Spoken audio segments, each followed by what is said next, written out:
One of the things that's sort of in the making now is a schedule for the live classes and the reopening at the end of June. So if you're following or if you're a student, that's one of the plans. And if you're a student and you're local and you know the form, one of the things we plan to do is have some type of outdoor Tai Chi class in the back of the school, if you know where that is. So that's something that would probably happen on a Sunday morning if we can pull it together.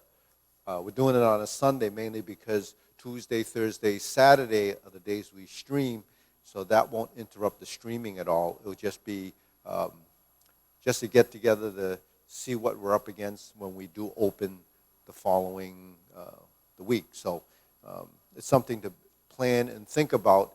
One of the Sundays is probably Father's Day, and the other Sunday's the weekend after. So with that said, it'll be early in the morning and won't interrupt your day and so forth. Anyways, feet shoulder width, first exercise.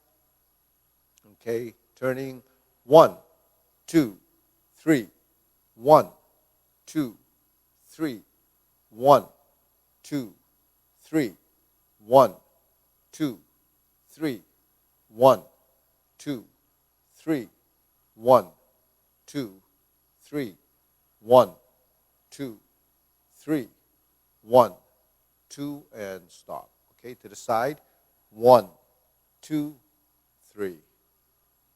1, 2, 3. 1, 2, 3. 1, 2, 3. 1, 2, 3. 1, 2, 3. 1, 2, and stop. Okay, center. Reach down. 1, 2, 3. To your right. 2, 3. To your left. 2, 3. Center. Inhale. Exhale. Hands up. Reach down. 1, 2, 3. 1, 2, 3. 1, 2, 3. Center. Inhale. Exhale. Okay, hands up. Reach down. 1, 2, 3. 1, 2, 3. 1, 2, 3. Center. Inhale. Exhale. Hands on your waist. 1, 2, 3, 4, 5, 6, 7, 8, 9, 10, 1, 2. Reverse. 1, 2, 3, 4, 5, 6, 7, 8, 9, 10, 1, 2. Center cross. Knees. 1, 2, 3, 4, 5, 6, 7, 8, 9, 10, 1, 2. Center reverse. 1, 2, 3, 4, 5, 6, 7, 8, 9, 10, 1, 2. Center. Hands on your waist. Neck turning. 1, 2, 3, 4, 5, 6, 7, 8, 9, 10, 1, 2. Center. Back and forth. 1, 2, 3, 4, 5, 6, 7, 8, 9, 10, 1, 2. Center. Tilt to the side.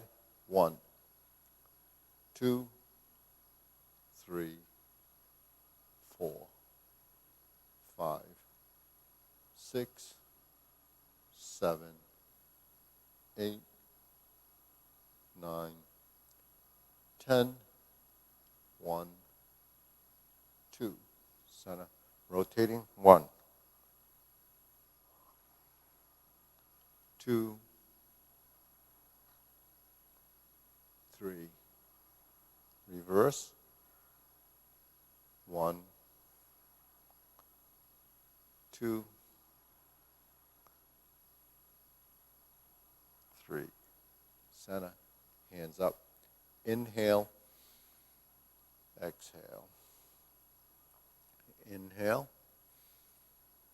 Exhale. Inhale. Exhale. Okay, spread your feet. Turn your shoulders. 1, 2, 3, 4, 5, 6, 7, 8, 9, 10. 1, 2, 3, 4, 5, 6, 7, 8, 9, 10. 1, 2, 3, 4, 5, 6, 7, 8, 9, 10. 1, 2, 3, and stop. Okay, we're going to face this way. Stretch it out.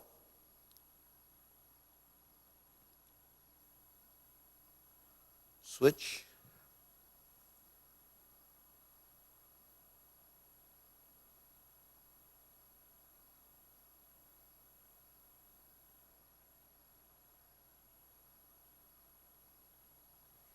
Switch.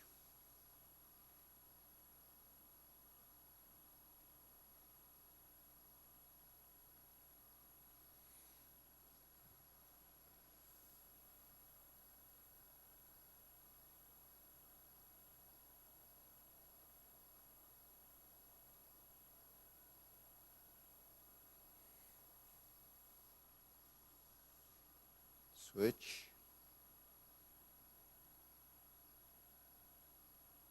And switch. So these exercises, we're just going through them because some of you have been doing them for a while, so we don't need to explain a whole lot about them. But the thing is, if you're new, you can always refer back to some of the other videos. There's a lot of videos on YouTube, and if you subscribe, you can have access to all those videos. And they could be great tutorials on different aspects of these exercises, and you can get the information that way.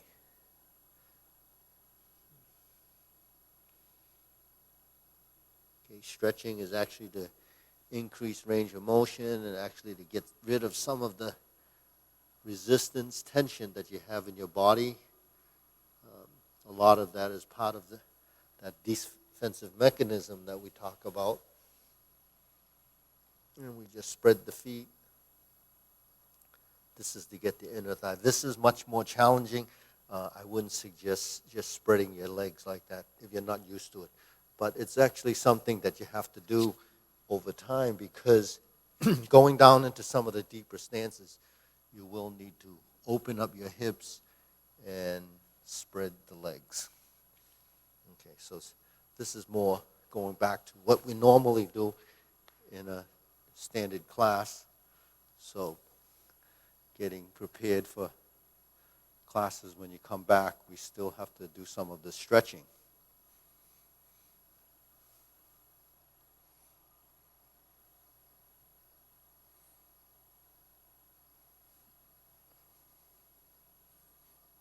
Okay, shake it out. Deep breathing. Inhale. Exhale. Inhale. Exhale. Inhale. Exhale. Okay, pull your heels together. So this is one of the exercises that we do at the senior center or some of the outside programs where we pivot our feet and then we turn. We go in this direction to grasp the sparrow's tail. We're going to turn. Grasp the sparrow's right and left sides. What you're seeing is mirror image, so we're in the center. We're going to move this way. So I have my left up, you should have your right up. So vertical, horizontal, roll back, and push. Hook your wrist, come back through center. Turn, switch your hands. Horizontal, roll back, push forward, back to neutral, hook your wrist, and turn toward the front. So this is a narrow position for single whip. Typically it's like this, but we have a narrow stance, so your hands are pretty much shoulder width. We turn this way. So grasp the sparrow's tail is vertical, horizontal, two palms down, inside hand up. So the inside hand up would be closer to the back leg. Then you push forward. Okay, when we turn back to center, open, and then turn again, and then we'll face this way. So vertical and horizontal, toe up, vertical, inside hand is the one that's near the elbow. So, right and left is how we look at it as a side, but look at where the hand positions are as reference points. That sometimes is less confusing because I have my toe up, my fingertips are up on the front side. Then the shorter side would be this. The shorter side is the inside hand, closer to the elbow. So when we go to horizontal, that's that hoop position. When we do that first exercise, we put our palms together and we press forward. We separate the palms, connect at the wrists, and you sit back. Now you turn the inside hand up and push forward. So your hands end up like this. Okay. Hook your wrist, and that's still all with the front leg. Now we turn back to center, and we separate the hands. Okay. Now we turn this way. Find the neutral. So neutral, vertical, strum the lute is this position. Toe up, fingertip up. You press forward. Palm roll out like this. Connect the palm here. Go back toward the back leg, the rear leg, the one you're sitting on, and forward. Hook your wrist, and then back to center. And we're here. Okay, now let's turn in this direction again. Now we're going to go horizontal to the outside toward the back leg. Right? So you have a hand position like this and like this. When you merge the hands and you turn and flip the elbows, this is brush, knee, and push. So that's your left push on, because it's mirror image, you were doing the right push. Now we're going to go forward and back. Now this is your right side, left side, my right. It's with the front leg. Now I'm going to turn 180 degrees. Okay, so once I turn 180 degrees, my hands are set up. I flip over and I push. So that's brush, knee, right side push. And we go forward and back and I turn. So remember, when I say left side, it's your right because it's mirror image. It's a little bit confusing sometimes the first time you see it. So hold the position. The rounded side is on the back side or the supporting leg.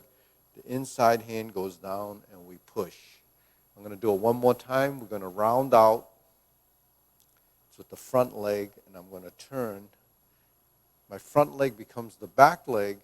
I turn in the direction of the back leg and push forward. So you end up like this. Okay, so that's brush, knee, and push. If we go back to center, okay, we just find that center again. Okay, we're back to here. Now if I cross over, which I'm going to do mirror toward the mirror.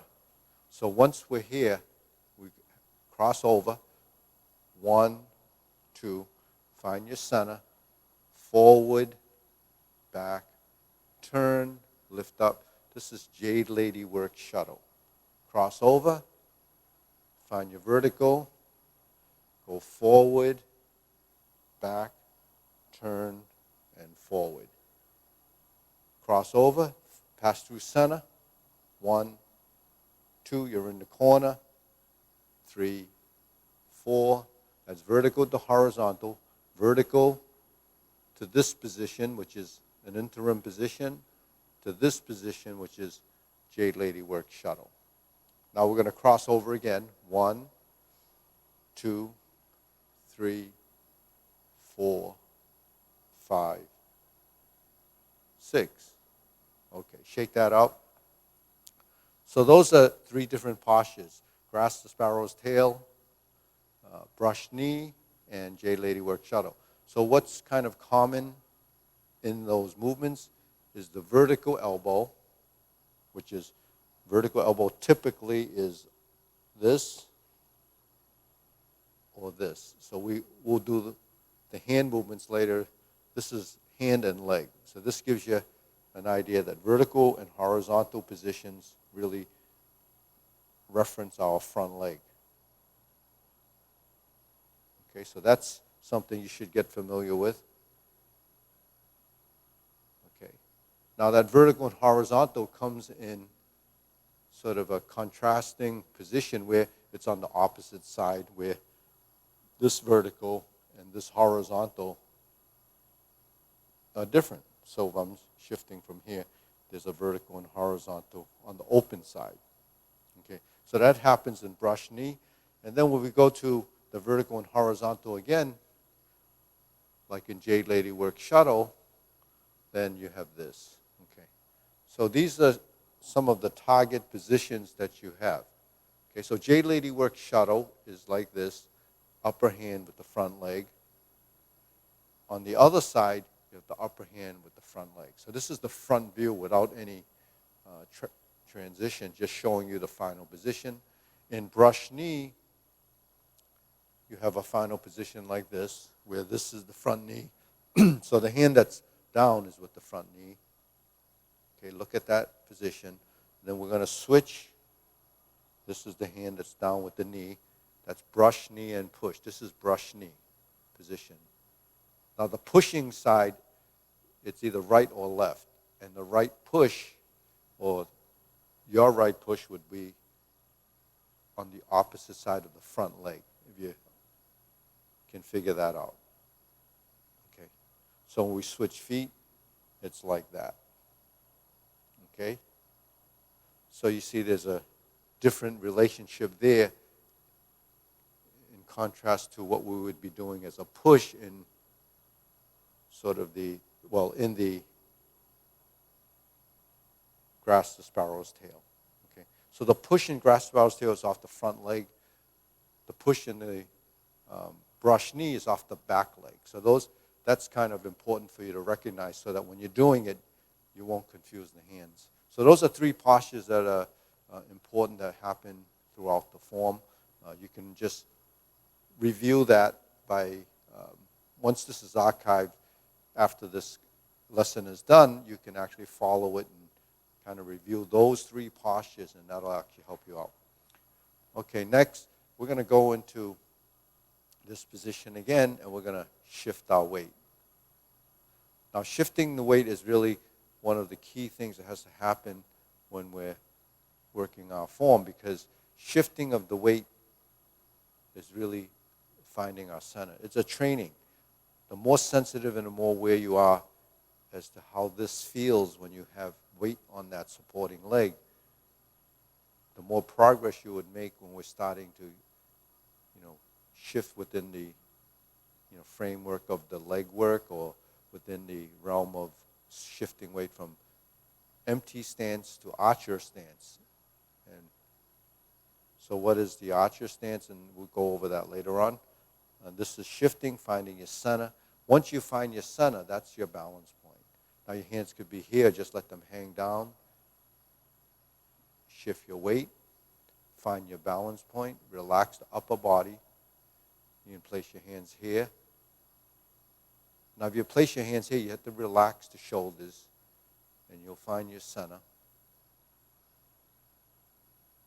And then if we brought our hands down, when this hand goes up, we're going to lift the knee up, shift over, and lift the knee up. So this is a set of drills that you could work with to improve your balance. A lot of times students will ask, how do I improve my balance? Are there any specific? Well, this is one of the methods you could use. And the other method, without this type of an exercise, is actually working your legs in the stance work.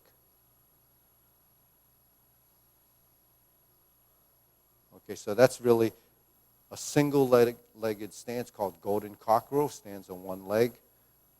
We shift, and we're over on this side. Okay, shake that out.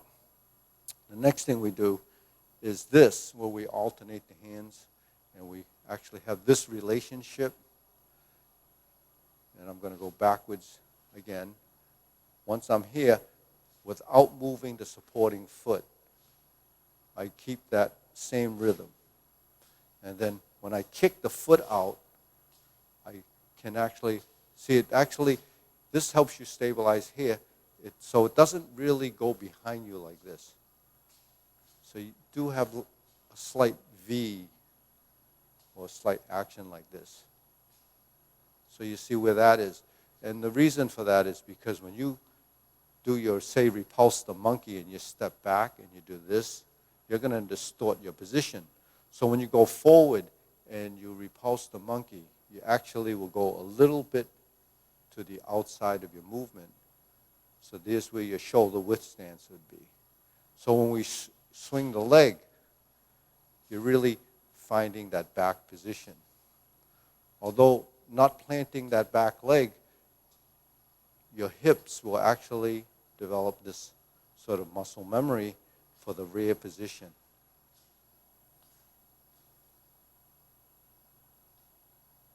And center. Okay, switch. 1, 2, 3. 1, 2, 3. 1, 2, 3. So that's what happens. We just get that same relationship.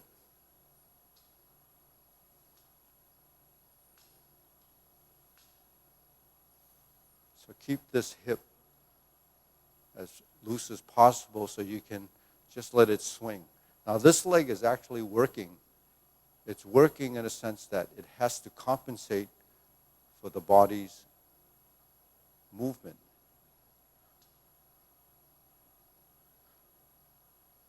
Okay. So you're developing response. Same with this. Now this one is opposite as they cross.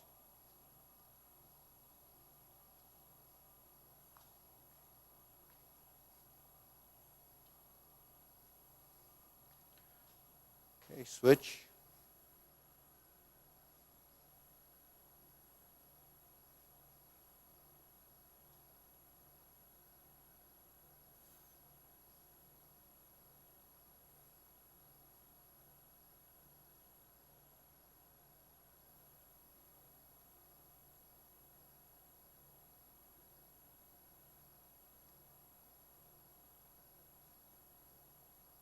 So this is just like a grandfather clock where that brass thing kind of swings like this. So if it might be helpful to just go tick tock, tick tock, tick tock, tick tock. So what happens if your mind is focusing on tick tock, then you're not thinking about whether you're balancing or not. So it takes your mind off of what the physical motion could be, and that could be helpful in kind of getting the rhythm, because it is balance. So how that sounds and how you move actually will begin to build that relationship. Okay, deep breathing. Inhale, exhale. Inhale, exhale. Inhale, exhale. See, the other thing is because we're standing, we want to stand in the most relaxed position so that we don't have tension in the body that's kind of restricting. So let that tension go, and then find positions through the manipulation of your skeletal structure. So the next thing we're going to do is silk reeling. And silk reeling is the forward and back move. So the archer and empty stance is this. We're going forward and back. So this is your empty stance. It comes in different versions, because sometimes when you're moving, so anytime it's an empty stance, you just don't have weight on your front leg. And you're empty in the sense that you're taking weight off of it. Now when I step forward, I'm actually emptying the back leg because the weight goes to the front.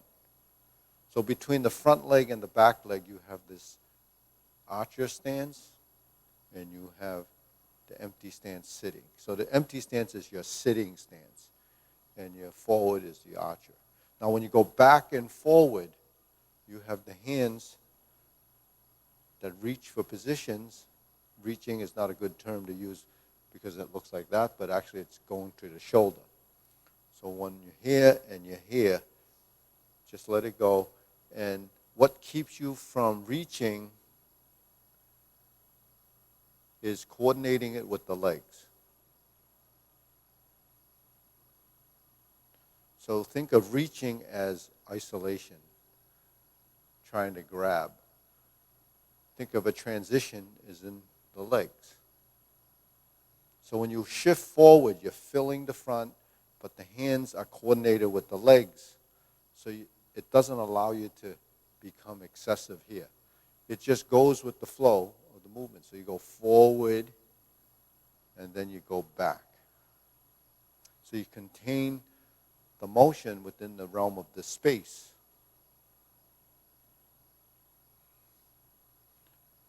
So that's really what the goal is, to control, contain, and avoid excessive movement in the, say, reaching, or in this flaccid state where it's too small, where you're afraid to move. Let it go, reaches limits, and then reset. So a reset position has to still have fullness.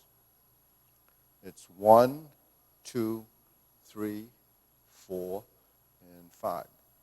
1, 2, 3, 4, and 5. Now, the better you get at this, the less we have to count, because everything starts to blend together and everything starts to become fluid.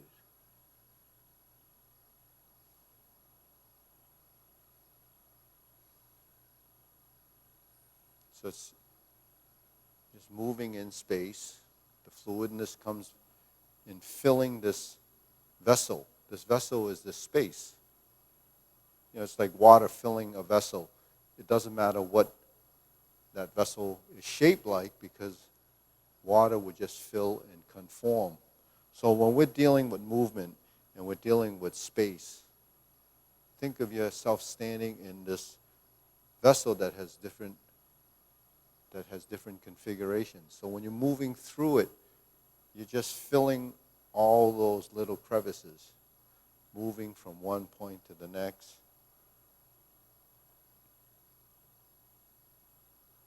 So it comes down to here, 1, 2, 3, 4, and 5.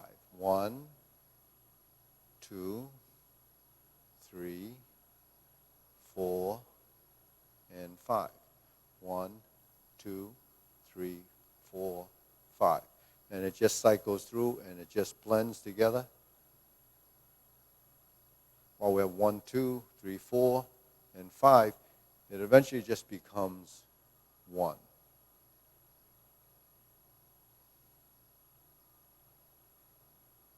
And then we're back to center. Okay? Cross the arms. This is my front leg. This is my front hand.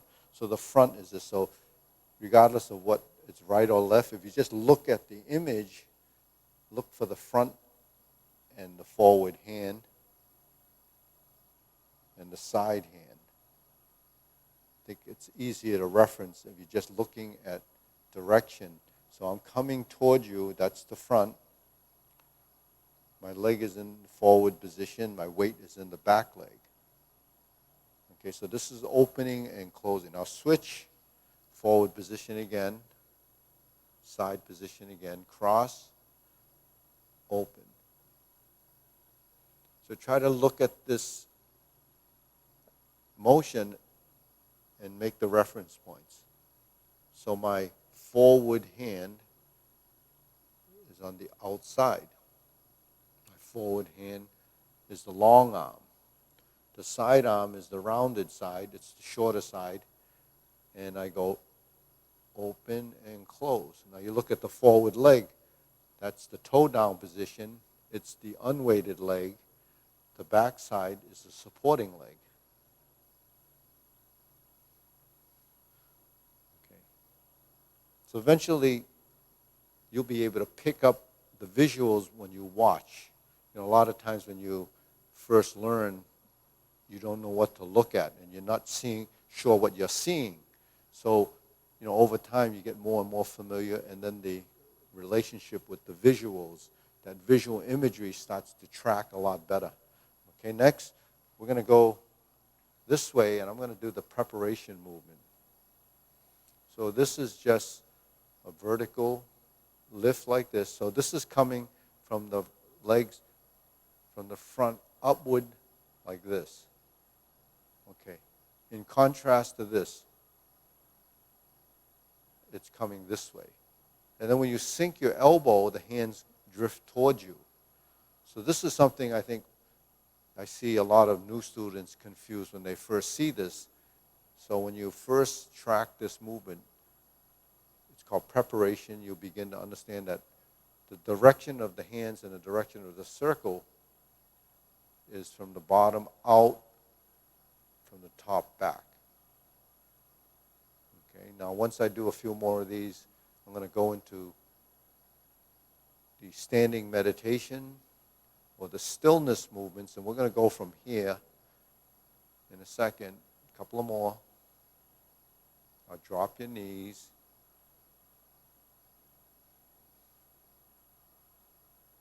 So there's movement. The knees are moving, the elbows are moving, the body is actually responding, and once we get to here, we're going to form a lower hoop position. Now the knees are slightly bent, the spine is in a vertical position, and hold it for a second. Clear your thoughts, breathe through your nose, tongue touching the roof of your mouth, and swallow. Gaze it to the forward direction. Check your hand positions. Now we're going to move it up. So second position. Okay, this is your shoulder height horizontal circle.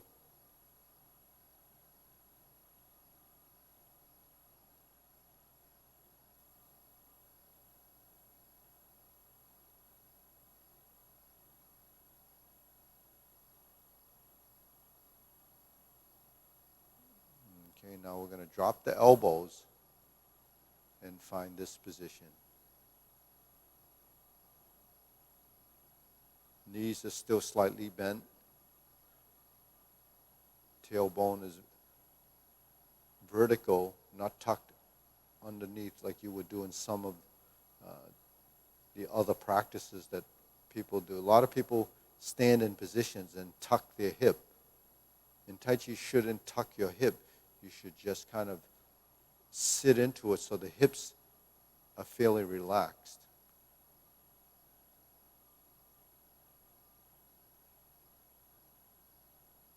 Okay. Now once the hands get the lower hoop again, roll the shoulders and the elbows so that you end up straightening them like this. Now when I straighten these limbs, it's really the elbow and the knees. When we straighten and you lift the back, so everything elongates.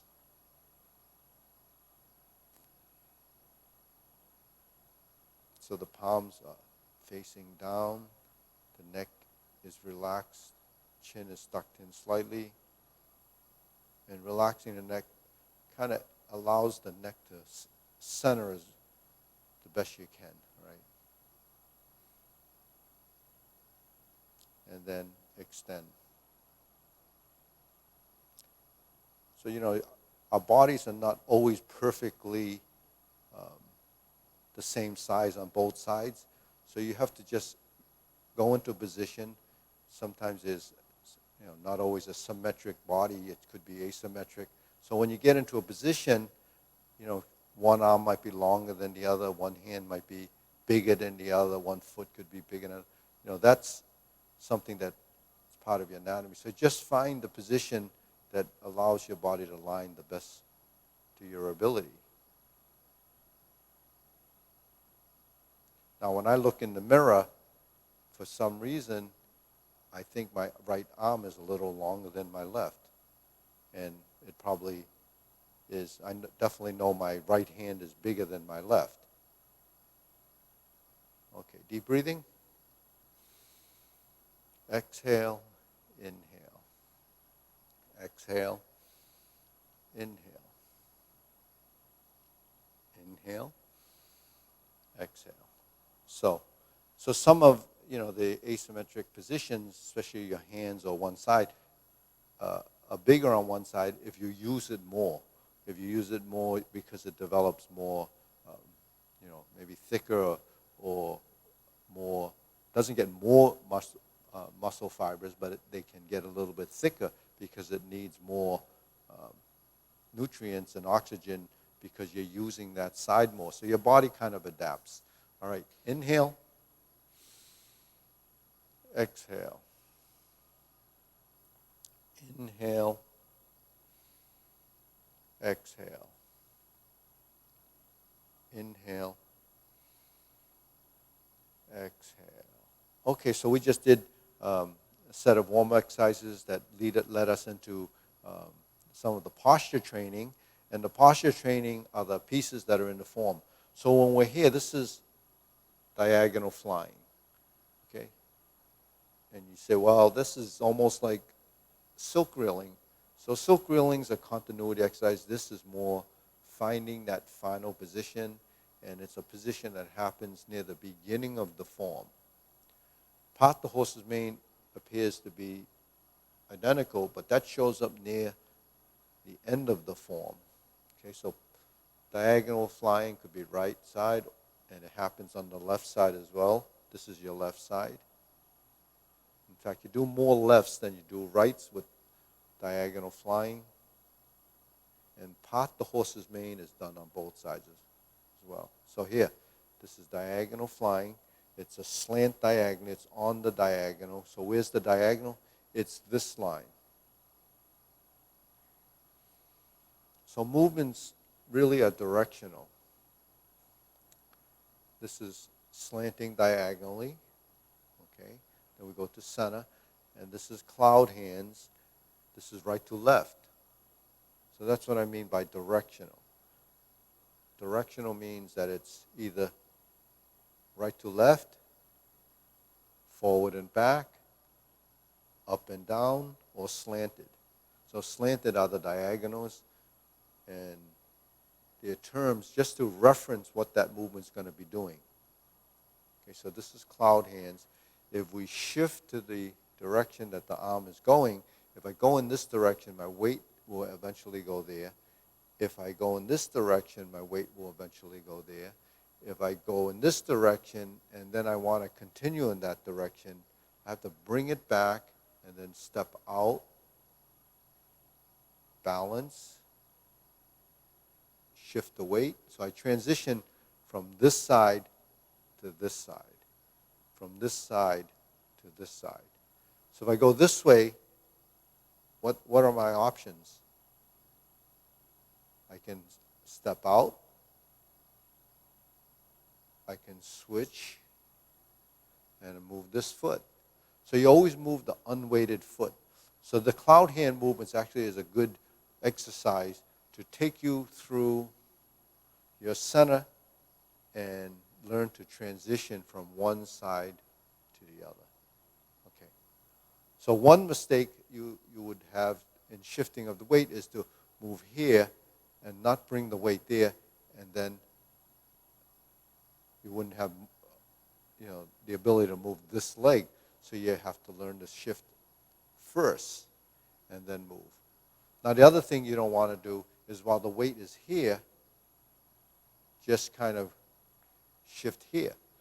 You have to lighten this foot, keep and sustain the weight on the opposite foot. So when I shift the weight and support it, this is the option here. Now when it's this close, my other option is to put it back in that foot.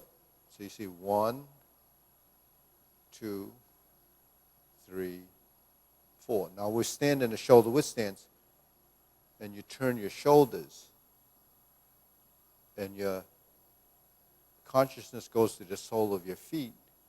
You can actually feel a little bit of pressure change going down to your legs. Now how much goes there before you start to move is something you have to practice to develop sensitivity. So everything that we're talking about is building more awareness, mindfulness, and then sensitivity.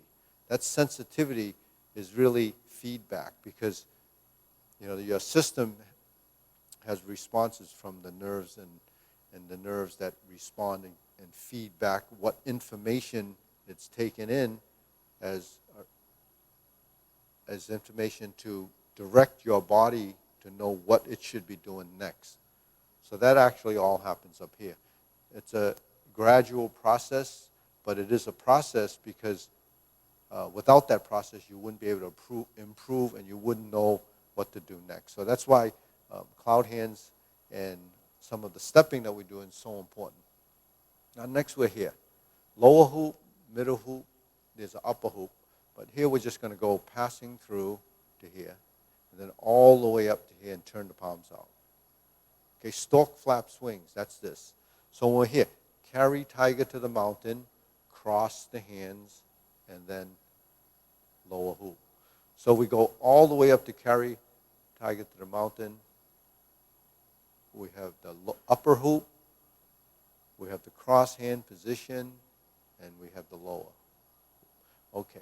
So let's go all the way up to here. This is stork flap swings. Okay. If we separate the hands, this is to lift the hand. If we lift one side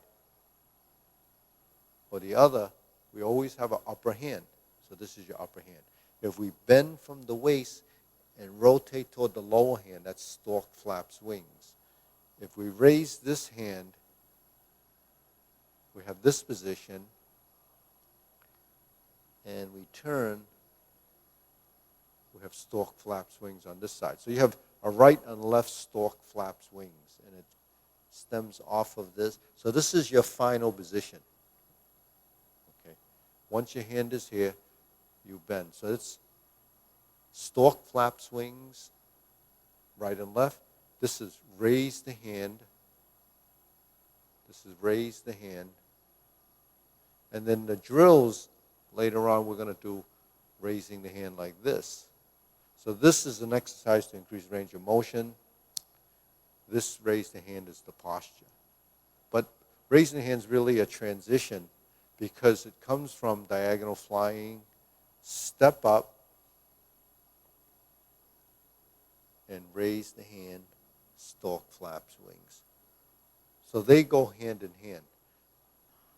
We could be in a cross hand position, raise the hand, and then bend like this and go in the opposite direction. So those are another two sets of postures, right and left side. So we did grasshopper sparrow's tail earlier, brush knee, J-lady work shuttle, and now you have stork flap swings, and we actually did diagonal flying. So those are all postures that we've already gotten familiar with. And then this is carry tiger to the mountain.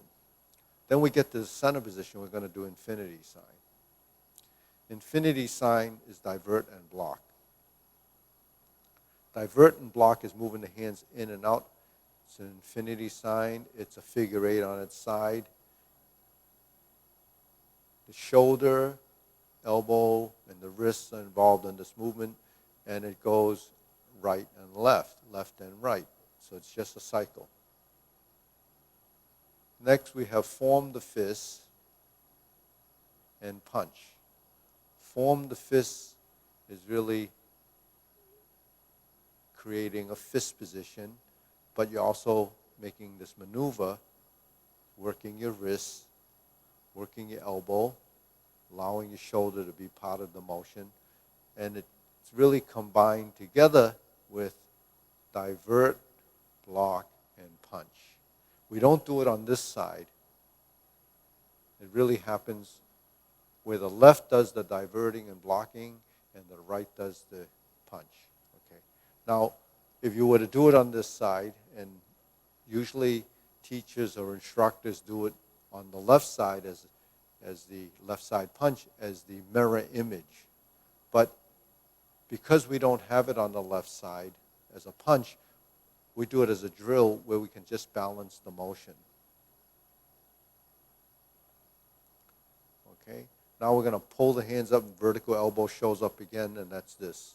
So the vertical elbow, right and left side, or left and right side, it depends which foot is forward. Okay, thumbs up, palms together. A transition, part of taking the vertical elbow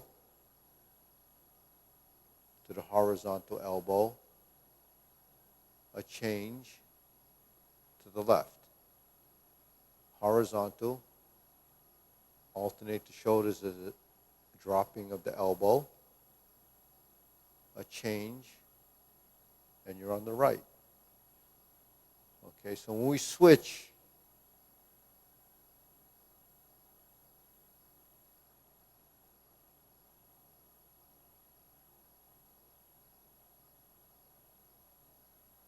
okay, so what that is basically a transition from vertical to horizontal, and a format where the hands are just working and exchanging from side to side.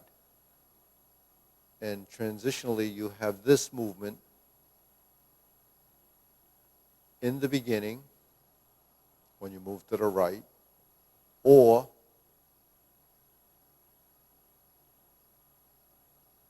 when we do brush knee. So when we flip and switch and do this, somehow the hand has to go from the top to the bottom or from the bottom to the top. So how you make that maneuver involves how we move our hands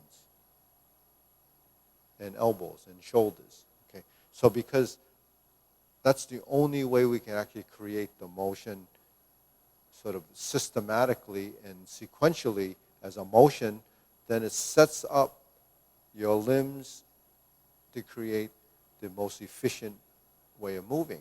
So when we're here,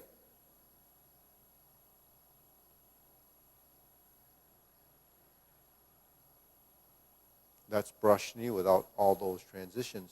But your final position is there. Your final position is there. So when we do this, it's all blending together as one, but at the same time, the direction of movement, because remember I mentioned earlier that movements are directional. My hands are moving like this, and essentially you're moving like this. Okay, so the hands are moving like this in contrast to this. Right? So if I do cloud hand, it's like this. If I do brush knee, it's like this. But you don't see brush knee in here because it's an extension of this movement. And you don't see cloud hands here because it's an extension of that movement. So the circles that we build are actually the same circles. Those same circles are not obvious when you're first learning simply because they take on different formats and different configurations that really are so sort of foreign to the body in the beginning because you can't really identify with the motion. But watching it enough, you start to identify with the imagery of the posture, and then the transitional side, which I just did as a couple of circles, really is confusing. So because our body or our mind is confused with what we see, we can't actually figure it out right away. So it does take some time for your body to sort of acclimate toward learning these movements. And once it does, it starts to sort it out. So differentiating between what it is and what it isn't is part of that process. Just like differentiating between substantial and insubstantial, differentiating between the weighted side and the unweighted side, differentiating between forward, backward, right, and left and center, is the contrast between what happens in your movement and what your body or your mind thinks it should be doing. So a lot of us have this ability to track the movement. Some of us have, it's challenging because things are conflicted because of the tension in the body, or the other thing is perception. What you see and you think, it might be opposite of what is really happening. So, everyone has sort of a different approach, a different way of seeing things. So you have to kind of tap into the way you actually see it and experience. Okay, now, when we did these fundamentals there and this movement, we also have a few more that we actually will go into. Then from this position, we extend it. So there's your center line. So the center line is important, the triangle is important, the circle is important, and the square is important. Now when we turn to the side, we draw the bow. This is really lining up your body. So when you go into fan through the back or any of these 180-degree turns that takes you to the other side, you have to pass through this center at some point. So you draw the bow is really aligning your body, getting your body to recognize this. Now, all this turning and twisting is really building some muscle memory in the torso and the ability to move your back. So this area is usually pretty rigid, and if there's rigidness that you can't control, it's really dysfunctional. So if it's dysfunctional, it's because you're not moving it voluntarily the way you're supposed to. So anything that you can't move, it's dysfunctional. So you have to get it to be functional by teaching it how to work. So all this turning that we're doing, all this drawing of the bow, and then we're going to move into this movement, fan through the back, has to do with how do we turn and move our torso. Our torso actually becomes a method. We have hand movements, we have leg movements, we have torso movements. So all of this stuff is really the total body. This big lump that sits on the shoulders actually is what carries all the information. Now when we turn the body, if you don't know to turn the body, it's also considered dysfunctional. So we learn through doing it. That's the only way we can learn. Step up, raise the hand. So we did this as a raised hand, but this is more of a lift and stretch. In fact, if you think of breath and movement, this is really a breath and movement, inhalation and exhalation.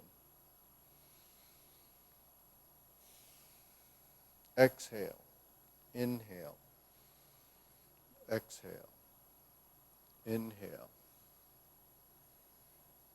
exhale, and then we're down. Okay, shake it out. Deep breathing, inhale, exhale.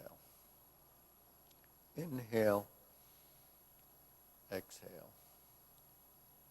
Inhale, exhale. Okay, next we're going to go through the sequence from the beginning to end. Well, actually last time we worked on a couple of postures. Let's get through the form first. Okay, so we start off with preparation, step up, press forward, sit back. Now kick the heel out. That's part of some of the footwork that we've already done. Go to your right side, grasp the sparrow's tail. We did this drill. We hook the wrist, and here's the single whip. Because it's wider, we're going to take it past this shoulder to this corner. There's your single whip. Hold the ball, shift. Here's your slant diagonally or diagonally found. There's your slant. Step up. Here's your raise the hand. We went through this. Now you see how all those things that we did begin to form the sequence. It's a format. Now here, brush knee 4 times. Remember the brush knee, the push is off the back leg. Okay. Sit back, go forward. This is taking you to the left side.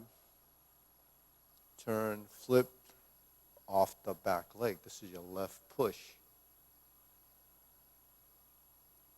Now when you're following this, you're doing the same side that I'm doing. It's not mirror image. One of the common mistakes is try to do it and then you see it and you don't know whether it's mirror image or the same side.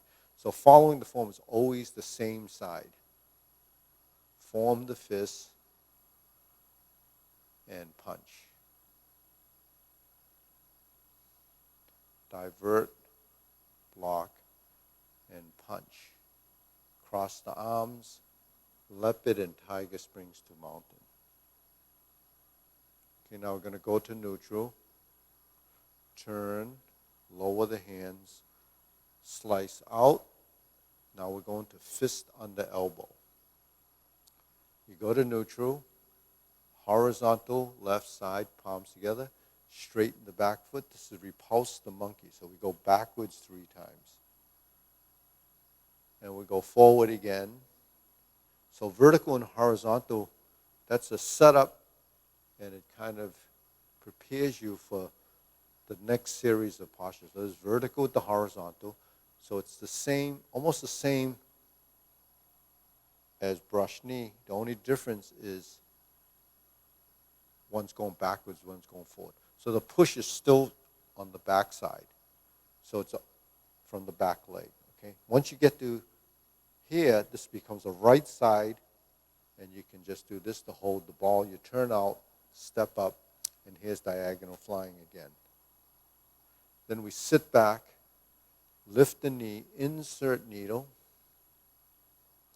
step forward, adjust your feet, fan through the back.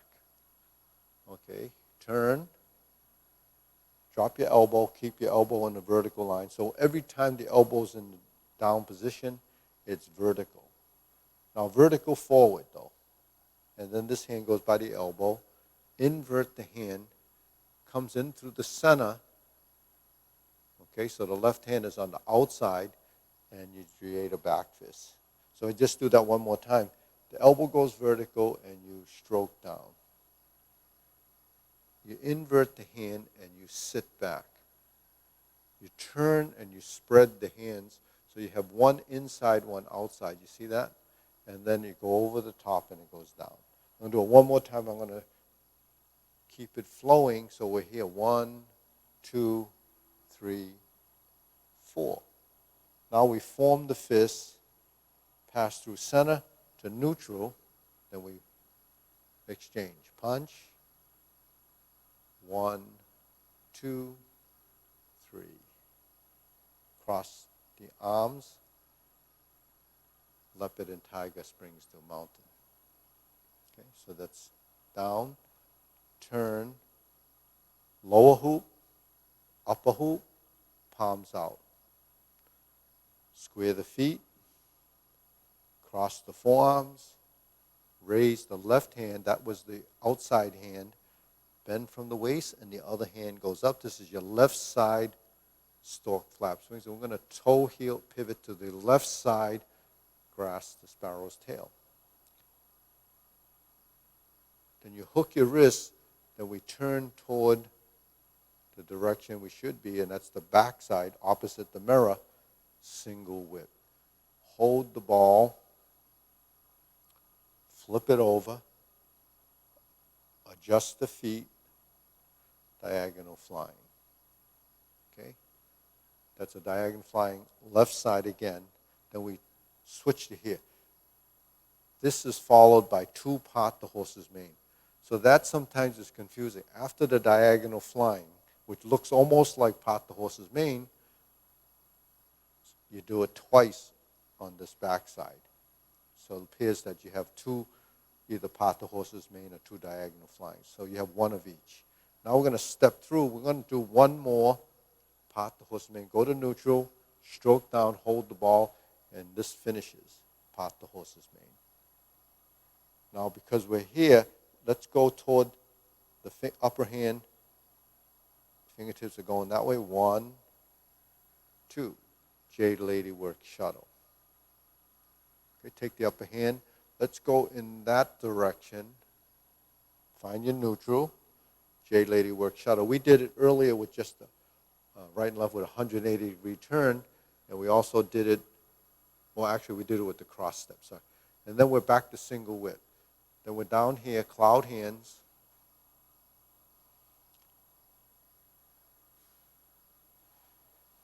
So you see, you still have to do the shift.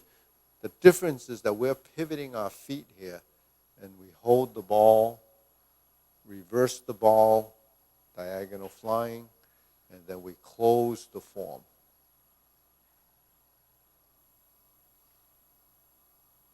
Okay. So, okay, let's do a few deep breaths. Inhale.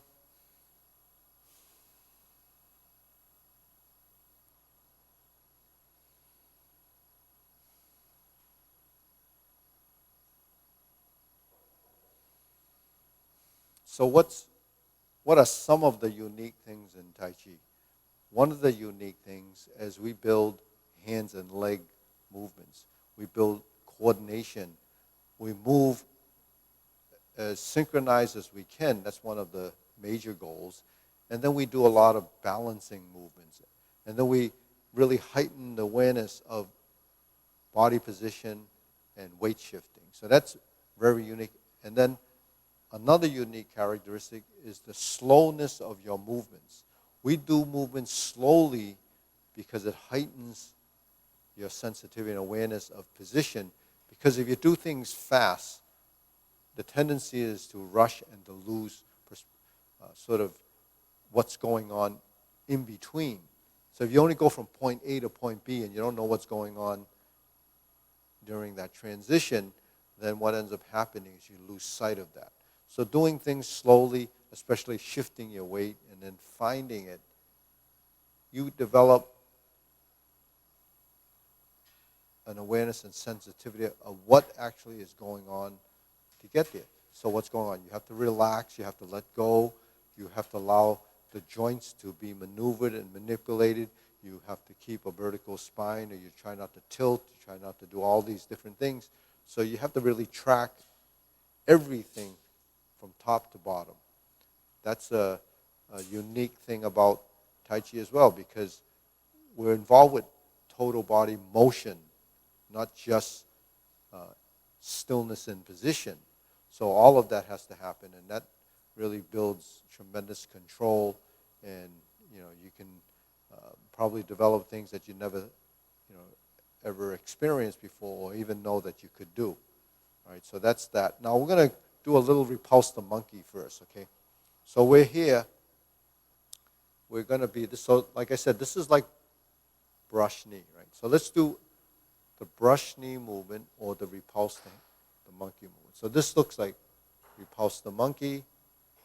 It looks like brush knee. Okay. So brush knee, if I go like this and I go forward, I would go like this. I would turn out and step through, and I would brush knee and push. But in repulse the monkey, I would go forward, and then I would turn, but I would turn the back foot, and I would start to go backwards. You see the contrast, you see the difference?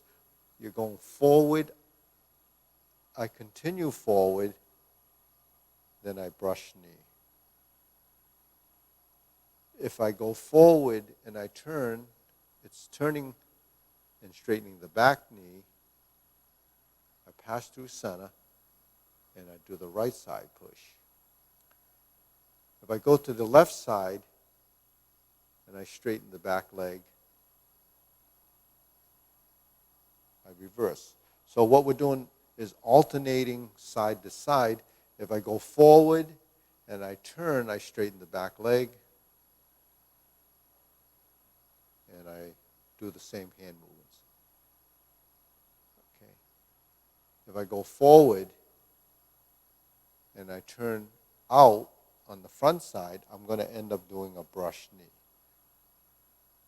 If I go forward and I twist, that's brush knee. If I'm back to neutral again and I go backwards, I straighten the back foot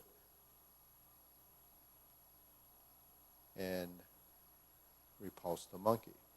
If I go forward again, if I straighten the back foot, that takes me backwards and is repulse the monkey. Now if I go forward again and I turn out and I step through, I have brush knee and push. Then I do it again. I'm forward and I twist step, and here we are again. Brush knee and push. So you can see, once you've learned a bit of the form and you get to the brush knee and repulse the monkey, you can distinguish or differentiate between what is the brush knee, what is the repulse the monkey, and then it starts to get clearer. And you know one is backwards, one is forward. So that's the direction, forward or backward. Right and left is also built into the movement, because anytime your elbow is up, you're going to have a horizontal directional turn. So not only do you have a directional turn, a forward and a backward, and a forward, a twist,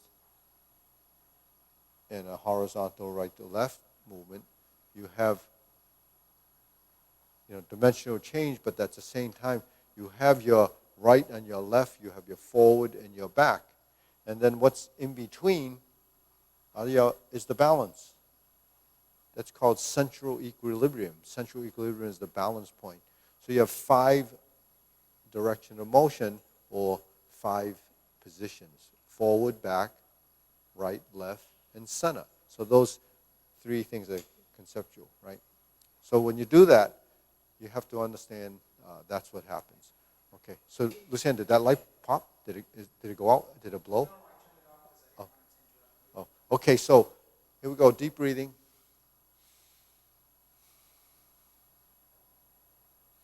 So let's go through the long form, because everyone might be waiting to do that. Okay, leg preparation. Step up, press forward, sit back, turn the corner.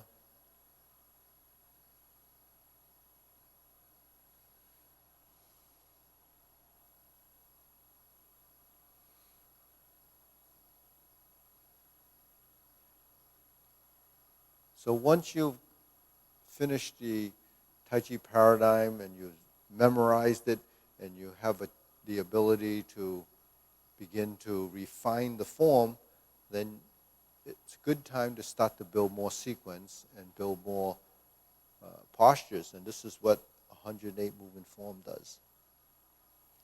Once you've learned the 108 movement form, you have to go through the same process, and you start to refine it, and then you start to bring more awareness to your torso and the turning of the waist and the vertical spine and your leg work. Your leg work is really distinguishing between the solid leg, the weighted, or the empty leg, the unweighted. So keep those things in mind as we just go through the sequence.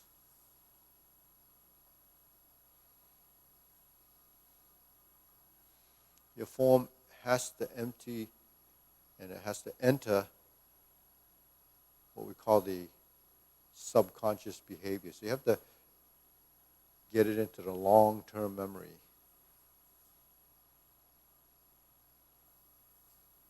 Filling and emptying, filling and emptying. That's all that's happening.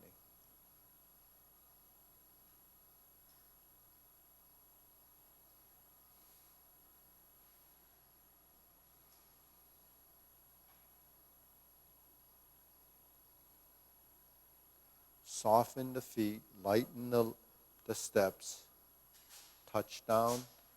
And the touchdown is feeling.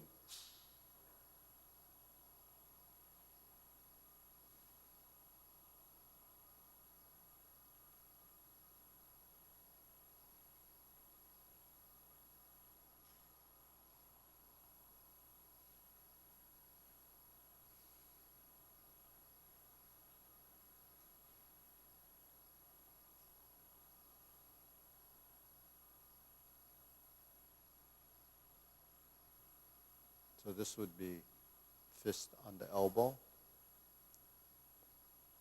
in the short form. So when we're here, fist on the elbow in the long form. And what follows? Repulse the monkey. And here's that backward movement. Backward is straightening the back foot, turning in the opposite side.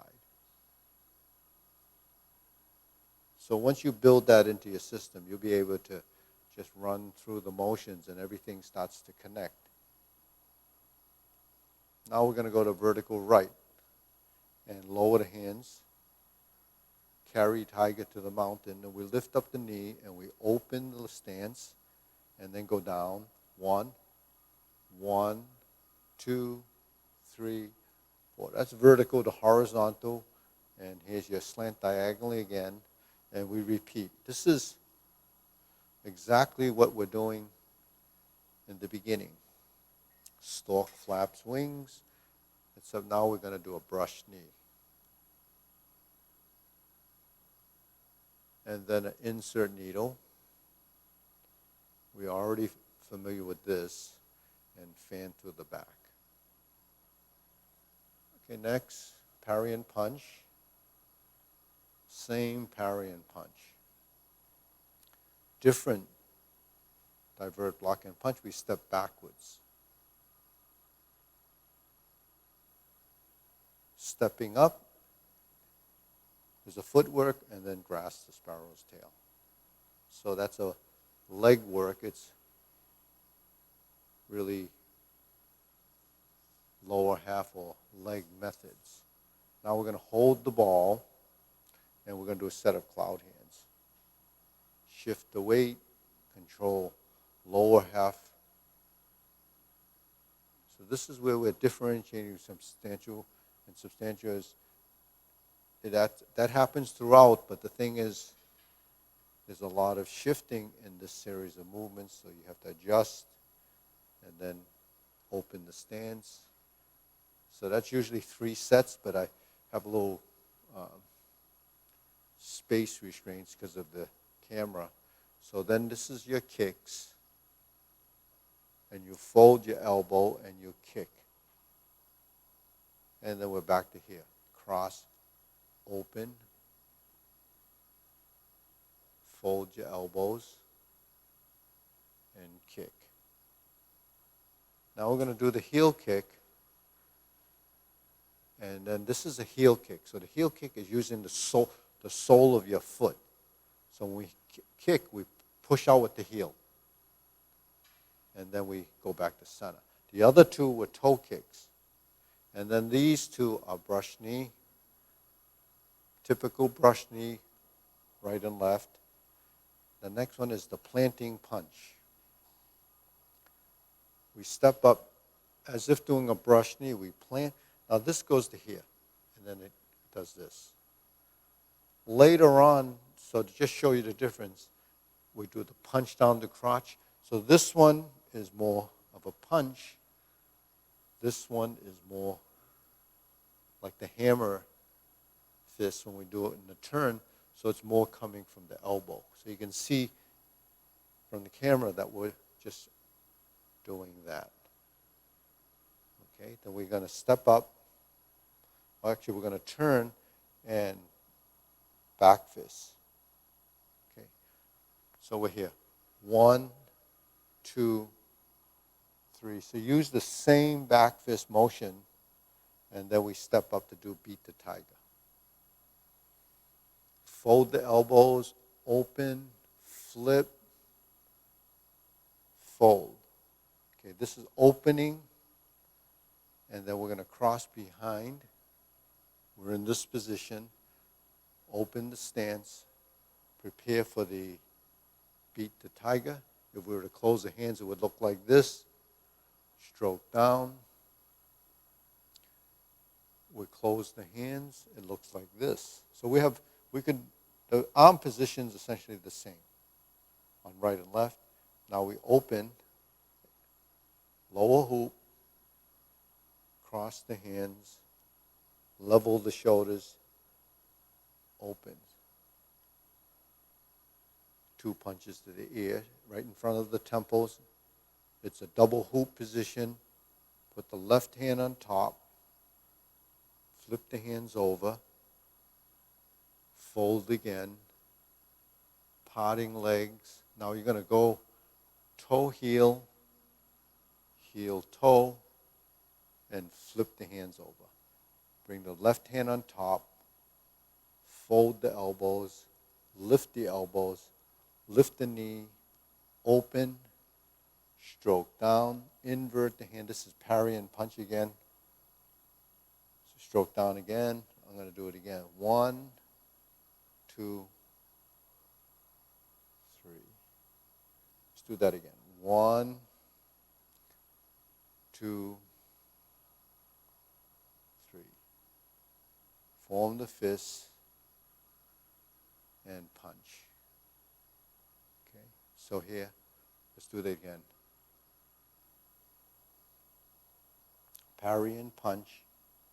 We form the fist and punch.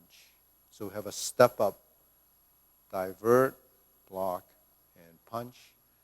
Leopard and tiger springs to mountain, that's pretty standard procedure. Left hand is always on the outside, and then we carry tiger to the mountain again. And then we're going to do the obliques. So we cross, and we're here. Turn, brush knee and push. This is like the drill we did in the first half of the class, where we do 180 degrees and brush knee. You see that? And then we're doing grasp the sparrow's tail again. And oblique single whip should happen here, but we're going to go right to the front. Hold the ball, reverse the ball, and here's the right side diagonal flying. Here's the right side part the horse. So we do 1 diagonal flying before we do 2 part the horse's mane. Now we step up and we're going to do 1 on this side, then we're going to step up and do 2 more. 1, part the horses in the mane, and back, and forward. Here's the cross corner, so we're going that way. That's something that we've learned already. Now the only difference now, or it's actually the drastic change, is taking it into this opposite side by pivoting and stepping. So the footwork is a little bit more challenging in a sense that you have to do a cross step or a double cross step. That's part the horse's mane. Here's the same step directly to my right or directly to my left. Now here's the pivot. Here's the pivot. Here's the cross now. So we have to do a double pivot and a cross and a step up. That's Jade Lady Work Shuttle, topped off with the grasp the sparrow's tail. And then we're going to turn to the front and single whip. Hold the ball. This is your second set of cloud hands.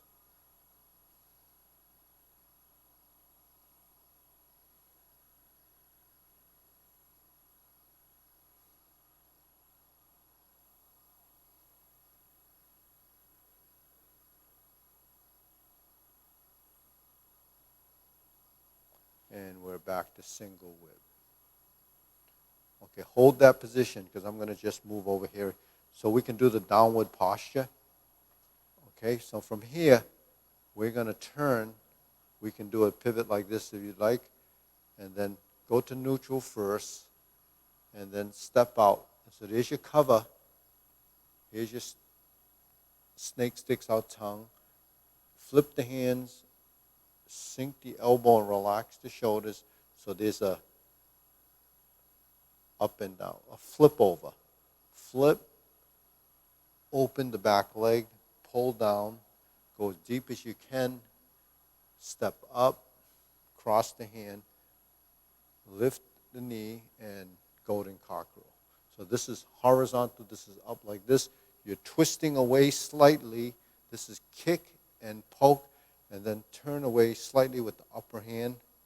That gives you this winding effect in your back, and it actually helps you stabilize and get a position of strength. And then here you go, repulse the monkey again.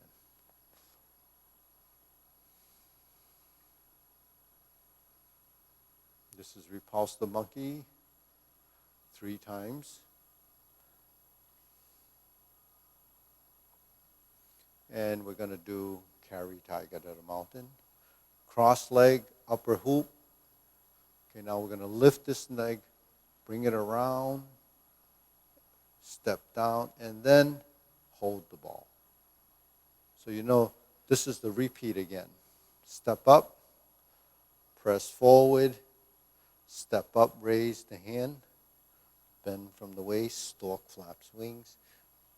Same as before, brush knee 1 time.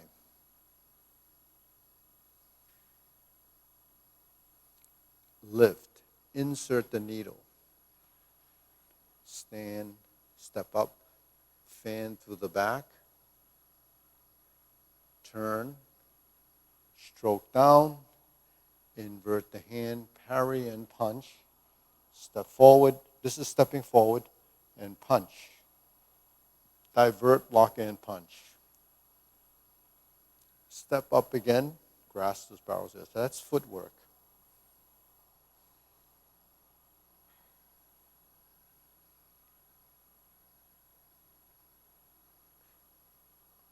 Okay, now we're going to do another set of cloud hands.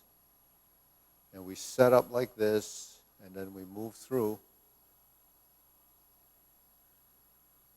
So what we were talking about earlier, the uniqueness of Tai Chi is its footwork, its leg work. It's different from other disciplines where you do a lot of posturing.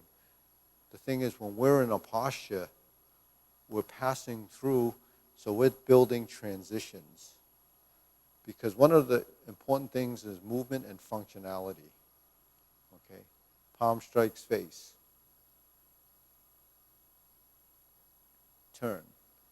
Single lotus kick, and we're down. Left side, brush knee and push. Forward, turn out, punch down the crotch. That's reaching out and punching, but not beyond your knee. You don't go like this, you're just going like that. Then you step up again, grasp the sparrow's tail, which is step up and grasp the sparrow's tail is an advancing step. So you're moving forward. And then we're at the second downward posture again. So you're 1, 2, 3. So when I did this. So you see, I can go like this as sort of fundamental way of doing it, because typically this hand's going to go like this, and in application, that's exactly what you would do. But because I'm moving, I do this 1, 2, 3, 4, creates sort of a continuous action where you're setting up to do that, and then you're doing this too. And so we're here. 1, 2, 3, 4, 5. So you would pull down, step up to a cross hand position, okay, to ride the tiger, to a palm strikes face.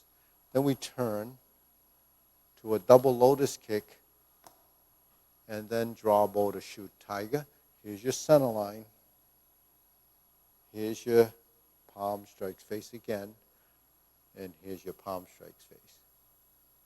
Turn, parry and punch, go up,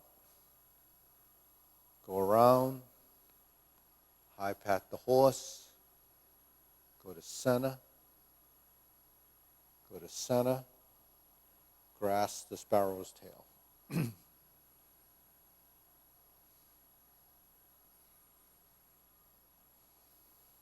And we're here. 1, 2, 3. 1, 2, 3. 1, 2, 3. 1, 2, 3. Okay, great. Okay, deep breathing. Inhale. Exhale. Inhale. Exhale. Inhale. Exhale. So you can see going through the long form, depending on if it's just without any prompts or repeats in any of the postures, it probably could take you 15 to 17 minutes to do, depending how slow you do it and so forth. But it is fairly long as a routine, and it's pretty challenging for a lot of people to do something for 17 minutes, working right through it with a mindfulness and a consciousness of something that specific. So when you're going through something like that, you can see where the meditative aspect comes. So meditation and motion, it's really active meditation. At the same time, you're building tremendous muscle memory and tremendous sensitivity to position. So when I speak of sensitivity and sort of this tactile stuff where you're touching and feeling, those are experiences that you detect over time. But when we think of touch, the only thing we think about is that, the hands touch. So everything you're touching, because your hands have a great deal of nerves that are designed to feed information to you. You can touch things after knowing what certain things are, from shapes. You can pick up a ball and you know that it's round. You can pick up a salt shaker or anything that you're holding and you know that there's a certain shape or configuration. That's from sensitivity and response, because there's a feedback. But then that's happening throughout the body, but we don't actually know that we can do these things. So like the soles of your feet, ascending responses, that's balance, feeling of where your body is in space. When you touch your hand, when you touch your forearm, when you touch your shoulder, all of these become areas of sensitivity. When you lean up against something, you know how much pressure. When you lean into something to open the door, or how much of that becomes losing your balance, or how much does it become beginning to use your leg to push something. So even putting something under your arm and knowing that it's there and putting enough pressure on it so it doesn't fall out, like if you're carrying a newspaper or you're holding a cup or whatever you're doing, there's a level of sensitivity that's translated, but then if it's something that's tangible, it's very easy to know.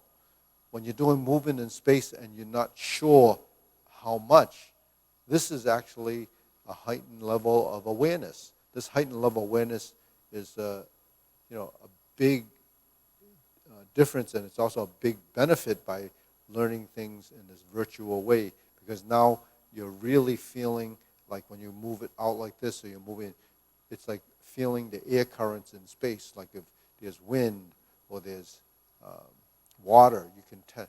We have sensors that tell us it's hot or it's cold, or if it's hard or it's soft. We can detect that. So this takes you into this virtual world where when you're doing movement, it just heightens everything. So with that heightened awareness brings you heightened sensitivity. So you can imagine what it's doing up here, as well as what's your body's going through as a transformation. Okay, on that note, I think it's about time. So if you like this, give us a thumbs up. Go to YouTube. All this is archived if you need to revisit that video so that you can see what we just did, whether it's drills, exercises, concepts. All of these things are housed in these several hundred videos that are online. If you subscribe and give us a thumbs up, those videos will be right in the forefront of your fingertip, and you can actually access any of those. And we're trying to organize that better for you. There are some timeline things where you can kind of go to it directly where you want to review something, and that's helping to be more efficient in the way you can access these videos. So with that note, I'll see you next time. That'll be Thursday, and keep practicing.